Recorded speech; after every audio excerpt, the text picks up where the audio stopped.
What's going on, Jets fans? Welcome back to another video here on Peg City Hockey, and today we are finally going to be covering a Winnipeg Jets game. The offseason is over, and the offseason that was without a doubt one of the busiest the Jets have ever had. This is a pretty hyped season, and I was very intrigued going into this game. I have no expectations for the preseason, and I never ever care about it when it comes to actually winning and losing. All I care about is prospect play and, development and just seeing how guys mesh together. And honestly, this is going to be an unedited video, not a lot of graphics popping on screen, and I'm just going to kind of just share my thoughts on what I thought was good and what I thought was, not so good. And there really wasn't that to be not so good, because honestly, in this game, it doesn't really matter. Like I said, it's the first preseason game. The only thing you really want to see your team look like, in my opinion, is the older guys meshing well with any types of new additions. So that's mostly on the back end with a guy like Brendan Dillon, who we're definitely going to be talking about a lot.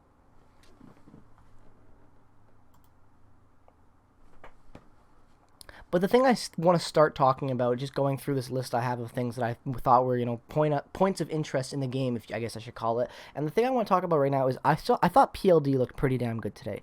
He had that high stick cross check bullshit that happened with the 5-minute major in the first, and that was scary. He took 17 stitches, I think it was, I saw, which is crazy. But he had a lot of good energy. He was buzzing, and I really expect to see a good season from PLD. I know I was really hard on him last year, and I'm still going to be really hard on him. I really believe in Patrik Laine, and I want to see what Pierre-Luc Dubois will do in a full healthy season for us. We saw what Patrik Laine could do even on a bad season with 30 goals, and I would really like to see what PLD can do and bring, because this is his last year under contract, and we're going to have to make some big decisions with him since we're up against the cap currently with all the other guys we've brought in, like Dillon and Schmidt and all that money. But other than that, I thought PLD had a pretty good start. Like I said, first game, you can't really go that in depth, but I liked what I saw from PLD. The next thing I want to talk about is that I loved Brendan Dillon tonight. Like I said in the intro, I think what's really important about preseason is older players that have been on the team for a while meshing well with new additions. And what I mean by meshing is, if you bring in a new player and you can just tell from the first preseason game that there's not a lot of chemistry between a guy, that's cause for concern, especially when you bring in a guy like Brendan Dillon, who is a top 4 addition without any doubt. I don't think anyone thought when the Brendan Dillon trade was moved that they were trading 2 seconds for a guy to play on the third pairing. So Brendan Dillon coming in and playing solid hockey with Neil Pionk was very, very exciting. I was very happy with that.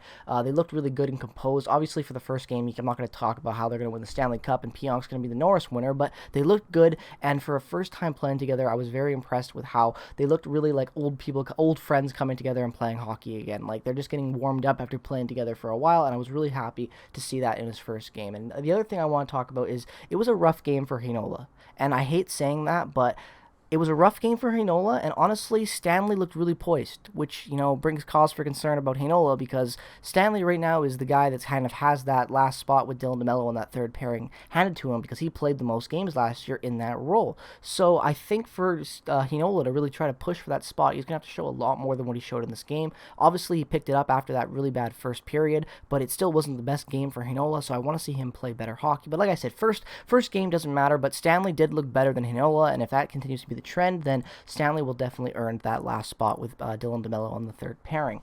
And the next thing I want to talk about is another new addition to this team, and that is Evgeny Sveshnikov. Now, I thought Evgeny played fantastic tonight, and you might be wondering, well, why would you say that? Because he looked comfortable. For a guy that's come off a ton of injuries, didn't get a lot of playing time with Detroit, and a team that really had not a lot of support around for him to succeed with, I really think he's going to have a comfortable, good campaign with the Winnipeg Jets this season. There's nothing standing in his way other than his own development, and even worst case scenario for him, if he isn't a guy that consistently draws in, the Moose are a pretty damn good AHL team this year, especially if Perfetti doesn't push for a consistent spot, which we'll be also talking about Perfetti in a little bit.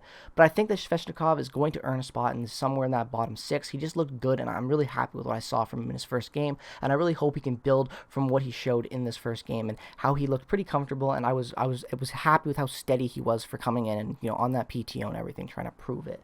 The next thing that I want to talk about is I think that Cop should be, I don't know, Cop to me is, I don't know how I felt about Kopp in the top 6 tonight. Now, obviously, like I said, first game, so it's hard to judge, but like I've said before, I like Andrew Copp a lot, but I'm still not sold on him being a consistent top 6 winger for this team. I think last year he was great in the bubble, but we have to see how that success is going to translate this season. If he doesn't come close to the success he had offensively last year, then the Jets could be in a little bit of trouble, especially Perfetti can't perform to a potential top 6 option because they need someone to really kind of come in there. The top line is going to be set regardless of what variant you go with, because you've got Kyle Connor, you've got Mark Scheifele, you've got Nikolai Ehlers, you've got PLD, and you've got Blake Wheeler. I know I don't really want to see Blake Wheeler on that first line, but it's not like he's a bum. You can play him there with the right type of players, and he can be successful. So for this team to really thrive, they need to have some winger kind of fill in that top six and really make it a full, complete unit.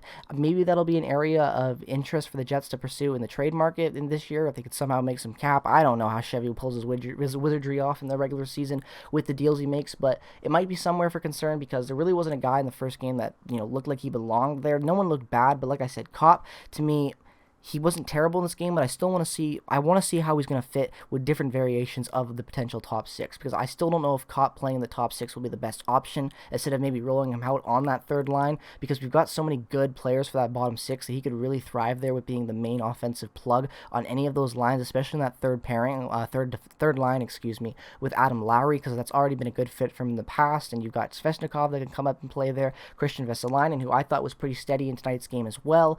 Also, he shaved his head. He looked pretty dope out there with the chain and everything. I don't know. He looked good. So hopefully that's some new confidence for the young guy to really go out there and prove he can earn a roster spot.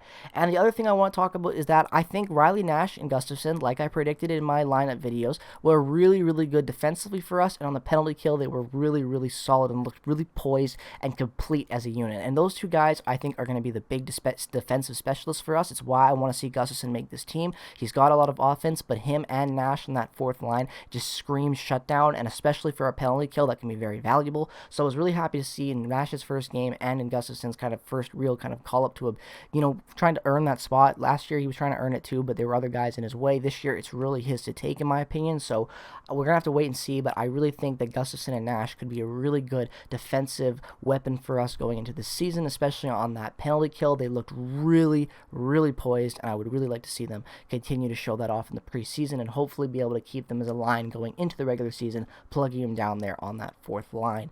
Also, the other thing I really want to talk about is I think that this team looked good. Right? Like, for this, in my opinion, for a team that had a lot of young guys playing, they looked like old friends coming together. There wasn't a lot of inconsistency at times within the play, maybe a bit of rust, but I feel like this, as a group, they look good. And that's a good sign for the Jets, and it's a good sign for the Moose and prospects trying to develop down there. So I'm looking forward to seeing what the next preseason game takes. Like I said, win or lose, it doesn't matter. It's just to see how these guys play and how different lines perform. And honestly, I was happy. I don't need to make this video any longer because I think that the Jets showed up and played a pretty decent game. Obviously, like I said, doesn't matter win or lose, in my opinion, for preseason. So hopefully they'll be able to get a W, because it'd be nice to win in home and get some home fans fired up for a W, obviously. But other than that, take it or leave it. I can't care too much. I think that this was a pretty good game, all things considered. So let me know your thoughts, obviously, on this first preseason game in the Winnipeg Jets 2020-2021 campaign.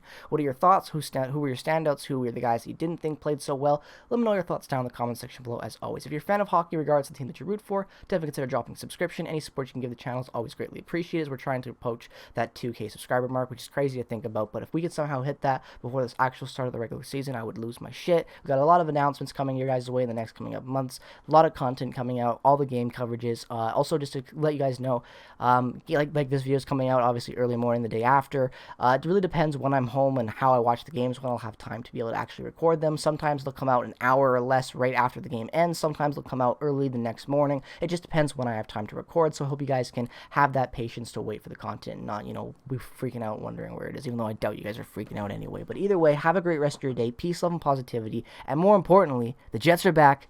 Go Jets, go.